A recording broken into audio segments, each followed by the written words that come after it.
Drapeaux, slogans et revendications sont une nouvelle fois au cœur de la mobilisation marseillaise contre la loi El Khomri. Ce matin encore, le mot d'ordre était le même, le retrait du projet de loi.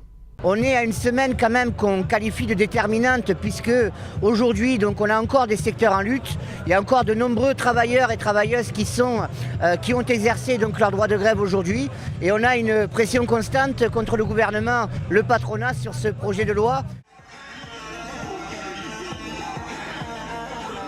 Alors que le mouvement social ne faiblit pas, l'Euro de football peut-il se retrouver perturbé?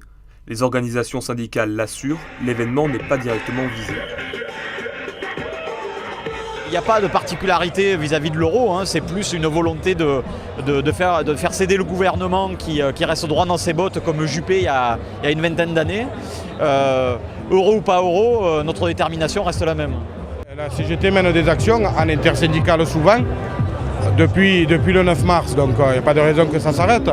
Après, si vous voulez venir sur le sujet, est-ce qu'il faut perturber l'euro ou pas, on le redit, nous on n'est pas en grève contre l'euro. Je pense que les événements de samedi, les Marseillais préfèrent voir les travailleurs qui sont là défiler que d'être au milieu des hordes sauvages qu'on a laissé arriver jusque-là.